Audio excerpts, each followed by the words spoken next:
Un gouverneur somalien et 3 gardes du corps ont été tués dans un attentat suicide revendiqué par le groupe djihadiste Al-Shabaab dans la capitale régionale de Galkayo dimanche. C'est ce qu'a déclaré un responsable de la sécurité. Le vice-président du Malawi, Solos Chilima, appelle les électeurs à voter pour Lazarus Chakwera, candidat des 9 partis d'opposition à la présidentielle du 2 juillet. Chilima est également le colistier de Chakwera. Les églises au Libéria reprennent du service après l'assouplissement des restrictions. Certaines ont rouvert et mis en place des mesures de sécurité, notamment le lavage des mains, le contrôle de la température et les mesures de distanciation sociale. Ainsi se présente le sommaire de cette édition. Bonjour à chacun, bonjour à tous et bienvenue. Un gouverneur somalien et 3 gardes du corps ont été tués dans un attentat suicide revendiqué par le groupe djihadiste Al-Shabaab affilié à l'État Daesh. Eh bien, c'est ce qu'a rapporté une source sécuritaire somalienne. Reportage. Le gouverneur de la région somalienne de Mudug et 3 de ses gardes de sécurité ont été tués dimanche dans la capitale régionale, Galkayo, au centre-ouest du pays, dans un attentat suicide revendiqué par les insurgés islamistes radicaux Shebab, a-t-on appris auprès de la police et de témoins. Selon ces sources, le kamikaze conduisait un tuk-tuk chargé d'explosifs et l'a projeté contre la voiture du gouverneur Ahmed Musnour, qui est décédé sur le coup. En tant qu'administration du Puntland, nous sommes tellement déterminés à lutter contre les groupes terroristes d'Al-Shabaab et de Daesh qui se cachent à l'intérieur du Puntland, qu'ils ont l'habitude de commettre des actes terroristes, de tuer les innocents et d'assassiner d'autres fonctionnaires. Bill Mohamed, un témoin, a confirmé par téléphone à l'AFP avoir vu le tuk-tuk percuter la voiture du gouverneur et exploser. Tous ceux qui étaient dans le véhicule, y compris le gouverneur, sont morts. Il y avait de la fumée et des flammes partout. Les insurgés somaliens Shebab ont revendiqué l'attaque dans un court communiqué publié sur un site internet acquis à la cause. Le gouverneur de l'administration des apostats dans la région de Mudug a été tué dans une opération martyre à Galkayo aujourd'hui, indique le communiqué.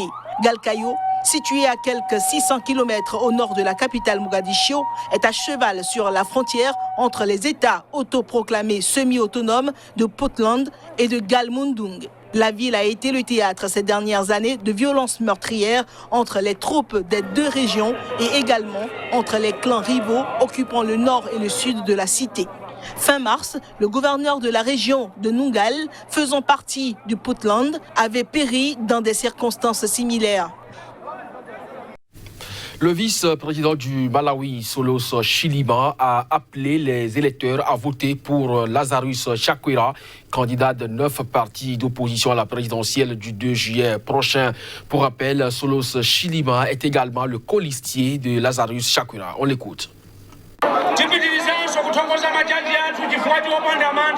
Nous continuons d'exhorter les juges de la Cour à travailler sans peur. Les 5 premiers juges et les 7 autres. Et nous n'oublions pas le juge qui a dit que nos cas devraient être réunis.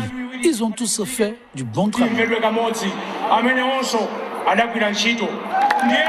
I think right now it's well known, it's well spelled. Malawi wants honest leaders. Maintenant, c'est connu. Le Malawi veut des dirigeants honnêtes. Le Malawi veut un dirigeant qui ne croit pas au népotisme, à la ségrégation. Un dirigeant qui ne considère pas que sa tribu, sa région. Je pense que les Malawites veulent être unis maintenant.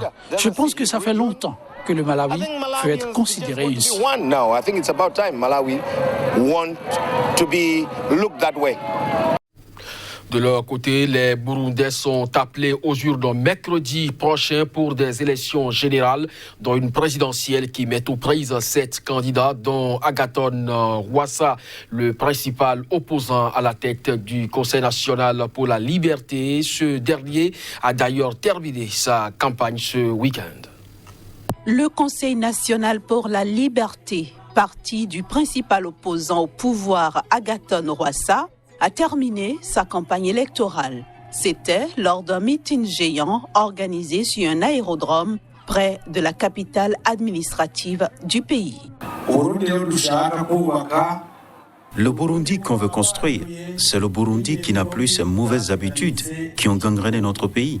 Nous tous avons une part à y contribuer. La première chose qu'il va faire pour nous, c'est d'éradiquer l'injustice dans le pays, la pauvreté, éradiquer tout autre obstacle qui empêche la liberté de tout Burundais d'être en paix, en tranquillité dans son pays du lait et du miel. D'après ce qu'on voit dans ce pays, nous tous Burundais sans distinction de région allons lui donner beaucoup de voix, oui.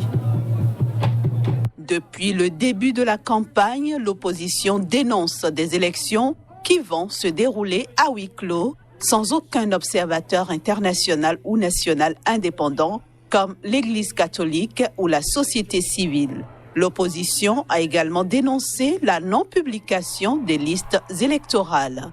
Mais vendredi dernier, le président de la commission électorale, Pierre Clavet Kazizé, a indiqué que les listes étaient disponibles, mais elles ne peuvent pas être affichées faute d'espace suffisant. Le parti CNDD-FDD, parti au pouvoir, a également terminé sa campagne électorale dans la mairie de Bujumbura. Le premier tour du scrutin de cette élection présidentielle burundaise doit se tenir le 20 mai prochain. On écoute également le candidat du pouvoir.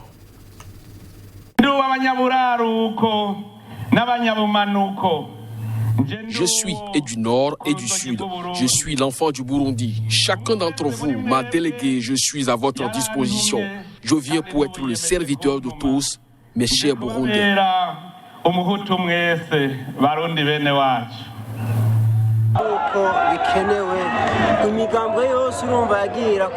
Comme il est obligatoire, tous les partis politiques ont battu campagne.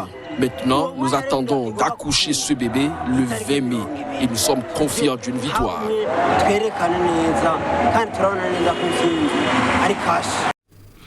Au Burkina Faso, cette fois, une statue géante de Thomas Sankara déboulonnée au lendemain de son inauguration en mars 2019 en raison de critiques sur le manque de ressemblance avec le père de la Révolution a été réinstallée ce dimanche, ceci après avoir été modifié.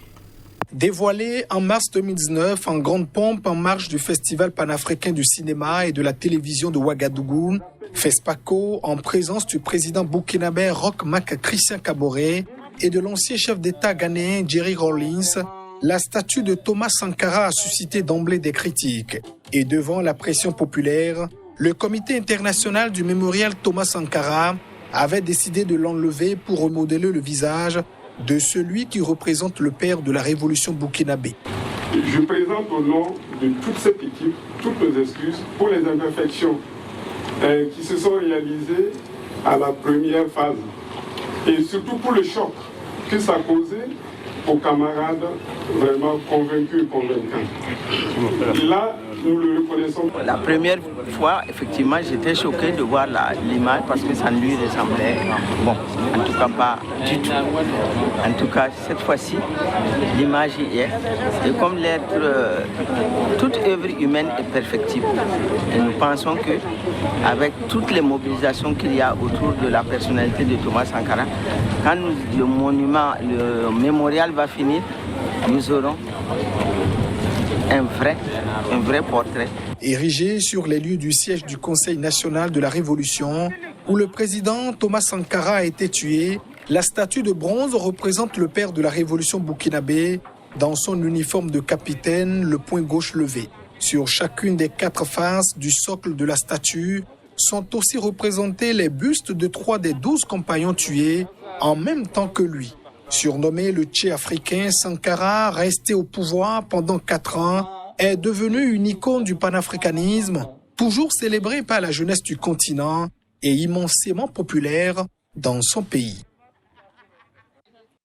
Les églises au Libéria ont repris du service après l'assouplissement des mesures de restriction du gouvernement sur la fréquentation des lieux de culte malgré la menace du coronavirus.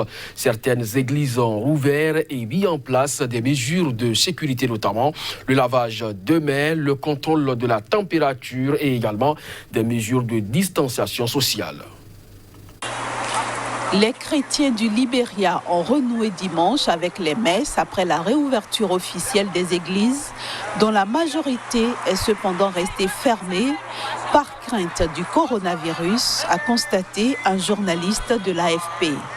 Un prêtre d'une église dans la banlieue de Monrovia, masque sur le visage, montre aux fidèles 2 seaux pour se désinfecter les mains et leur demande de se protéger la figure avant d'entrer dans le lieu de culte après 5 semaines de fermeture. Le Conseil des églises du Libéria, une instance des évêques du pays, a ensuite laissé à ses membres la décision de rouvrir ou pas, mais a fait remarquer dans un communiqué que ces enquêtes révèlent que le nombre de nouveaux cas de coronavirus continue de grimper dans le pays.